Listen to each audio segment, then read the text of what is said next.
Hey, what's up guys, it's DarkArmedDuelist and today doing a Spright deck profile. So I'm really excited for you guys because this deck is the best deck of the format. Absolutely insane and quickly becoming one of my favorite decks I've ever played because of all the amazing combos that this deck can pull off and the inboards that it can make. So without further ado guys, don't forget to like, comment, subscribe, hit the bell there so you can become part of the notification squad, and definitely check out the Patreon down in the description below for all those awesome rewards, like in your name script for every single video, getting assigned cards in the mail, and even getting to request a deck profile every single month you're a patron. So without further ado, let's get straight on into this.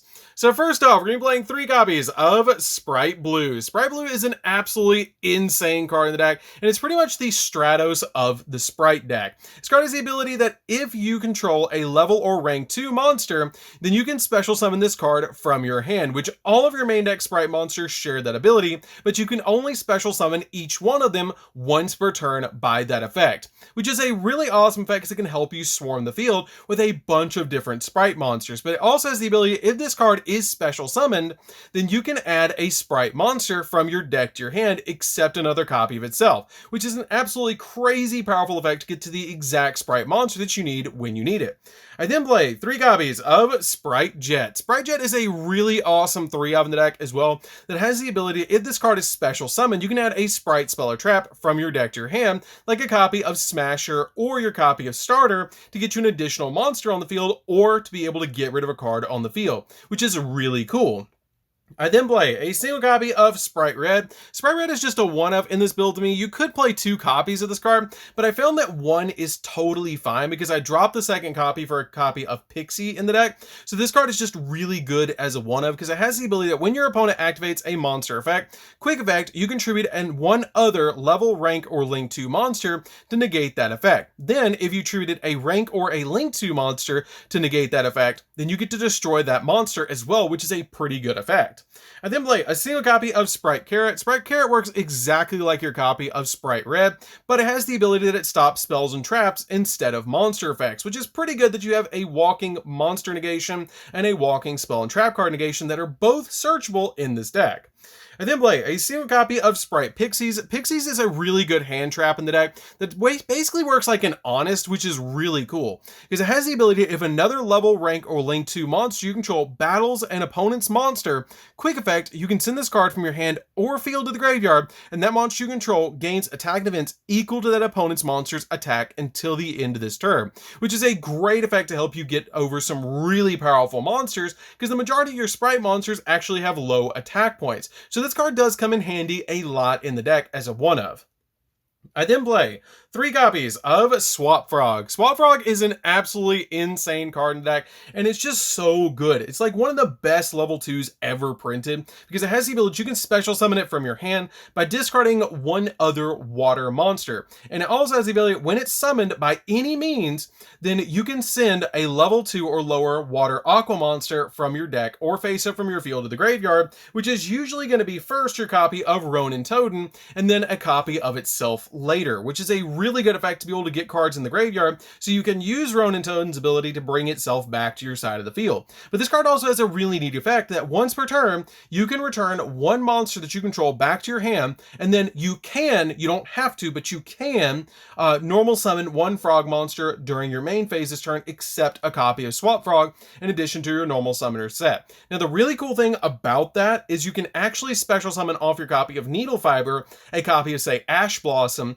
then use this card's effect to be able to bounce the Ash Blossom back to hand, essentially kinda sorta searching hand traps, which is absolutely crazy off your copy of Needle Fiber. So this card is a definite 3-of in the deck to help you go in for totally awesome and to be able to kinda sorta help you get to hand traps, which is really cool. And also be a great level 2. I then play a single copy of Ronin Totem. Ronin Totem is a really good card because all you have to do is banish a frog monster from your graveyard to special summon this card back to your side of the field, which is a really good effect to be able to get an additional level 2 on your side of the field so you can make your copy of Totally Awesome, which is totally awesome, or be able to have a level 2 on the field so you can start going for your Spright plays. I then play a single copy of Dupe Frog. Dupe Frog is a really good 1-of in the deck. You only need a single copy of this card, and basically it has the ability that when it's on your side of the field, your opponent must just attack your copy of Dupe Frog, which is a really cool effect to protect your other monsters, and it also has the ability that if this card is sent from the field to the graveyard, you can add a frog monster from your deck to your hand, except another copy of this card, or to your graveyard to your hand, which is a great effect to be able to grab back one of your copies of Swap Frog just in case you need it.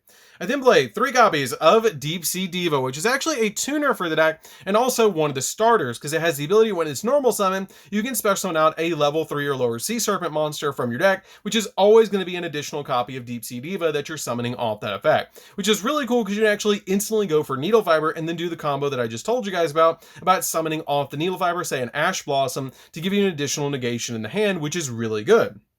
I then play 3 copies of Ash Blossom. Ash Blossom is just really good because it's the best hand trap in the entire game, stopping the opponent from touching the deck. I then play 3 copies of DD Crow. DD Crow is a absolutely insane hand trap in this deck. If you're playing in the mirror match, you're usually going to want to hit the copy of Ronin Totem so they can't constantly be getting back another monster. But against Tier Limit, if you can stop the monster that just touched the graveyard, they can't fusion summon because it has to use that monster to be able to fusion summon, which is absolutely crazy. So DD Crow is a definite 3-of in this deck. The only matchup you kind of got to watch out for with this card is Exo Sister because you don't want to move cards out of the grave, but it's still a really awesome card overall to hand trap your opponent with. I then play a single copy of Ghost Ogre. Ghost Ogre is just a really good one of the deck that we can actually summon out with our copy of E-Telly, and it's actually a very unique hand trap that you can use its effect while it's on the field, which is a great effect on this card. And being able to pop cards is really, really good as a disruption. I then play 3 copies of Gamma. Gamma is absolutely insane as a hand trap to stop your opponent while you're activating cards like E-Telly, or your copy of Spright Starter to be able to stop the opponent from hand trapping you while you're going in for your play. So this card is a definite 3-of in the deck, and it actually can count as a level 2 monster in the deck to be able to get on our side of the field to start all our plays because of E-Telly. E-Telly will special summon out your copy of Gamma because Gamma says that it cannot be normal summoned or set. It must be special summoned by a card effect, which E-Telly is a card effect, so you can instantly get it on the field while also giving you a little bit of protection to make sure your plays at the beginning of your turn go through.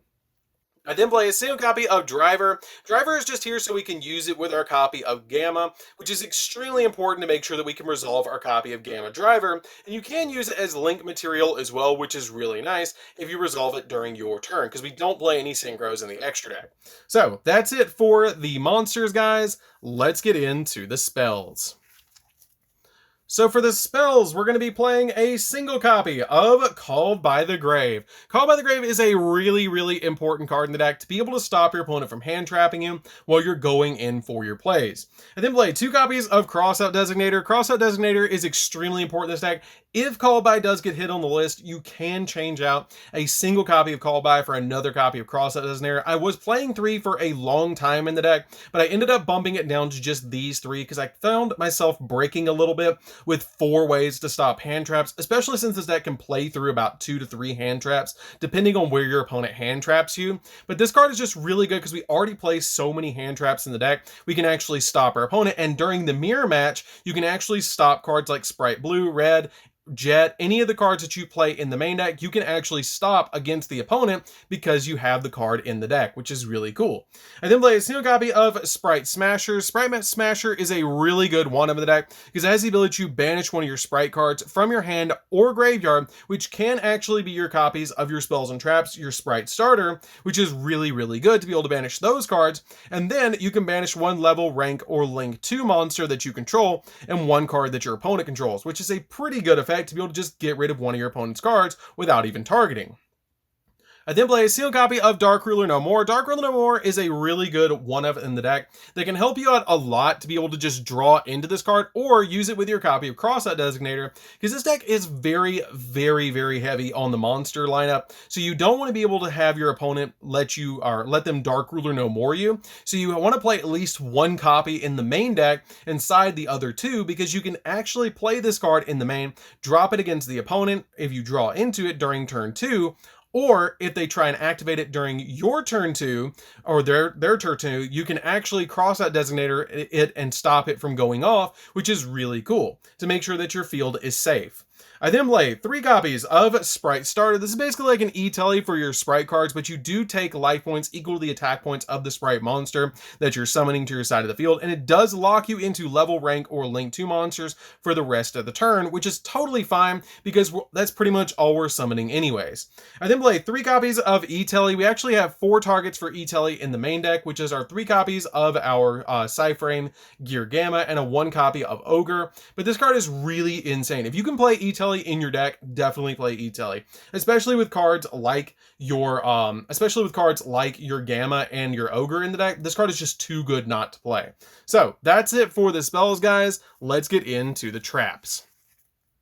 So for the traps, I'm just going to be playing 2 copies of Imperm. Imperm is just a really good 2 of in the deck. You can get away with 3 copies of the deck, but I felt like with the copies of Ghost Ogre, I ended up dropping 1 Imperm for that Ghost Ogre, which is why I'm playing it with the copies of Crossout Designator, because it's just too good not to play the copy of Ghost Ogre with the copies of E-Telly, because it can be a really good disruption against the opponent. So 2 copies of Infinite Impermanence is totally fine in this deck to be able to stop your opponent's monster effects and to be able to use it as a crossout designator target. So it's a great 2 of in this build. You can play 3. I just found that 2 works the best for me. So that's it for the main deck, guys. Let's get into the extra deck.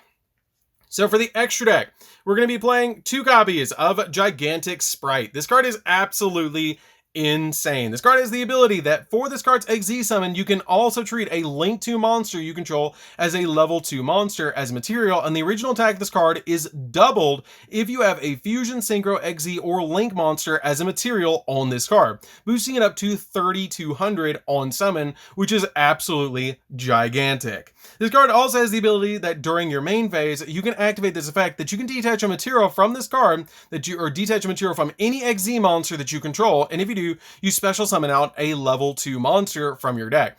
Also, neither player can special summon monsters for the rest of the turn except for level, rank, or link 2 monsters, locking both you and your opponent into level, link, or rank 2 monsters, which is really good.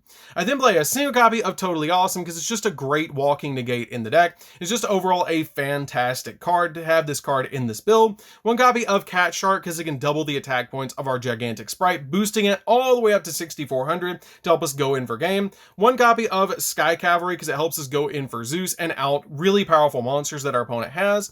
1 copy of Downer Magician because we can lay it on top of any of these cards to make Zeus.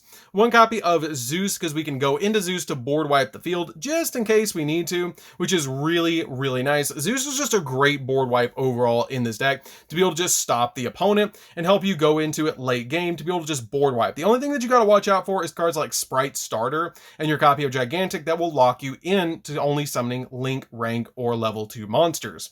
I then play 2 copies of Spright Elf. I feel like 2 is totally fine.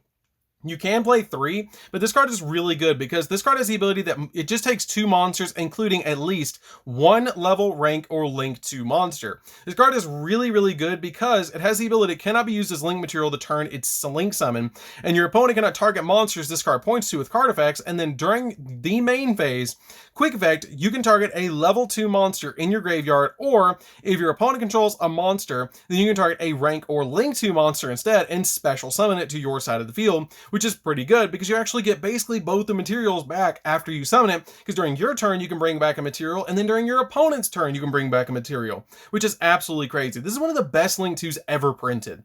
I then play a single copy of Access Code to help us go in for game. You can play a copy of Avermax instead if you want to play Avermax instead to help you go in for game, but this card is just really good overall. 1 copy of Unicorn to spin stuff because you can make this during the opponent's turn with IP Masquerena. 1 copy of Dark, the Dark Charmer. This card is just good because we do play Dark in the deck. 1 copy of IP Masquerena because we can make this card with a copy of Elf and then make a copy of Unicorn with the card that we bring back with the Elf, which is really good. 1 copy of Needle Fiber. Needle Fiber is just really good overall to bring out those hand traps to your side of the field to help you spin them back to hand with Swap Frog, and also make your copy of Gigantic absolutely gigantic.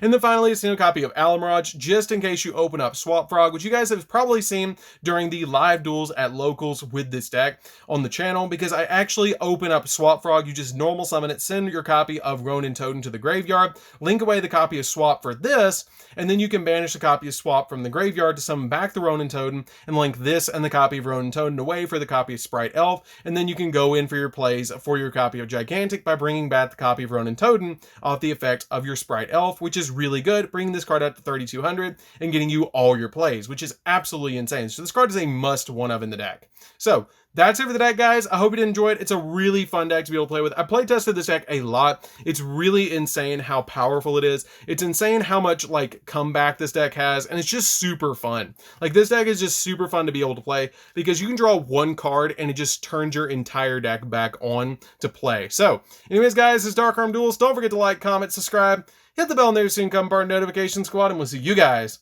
in the next video. See you later, guys.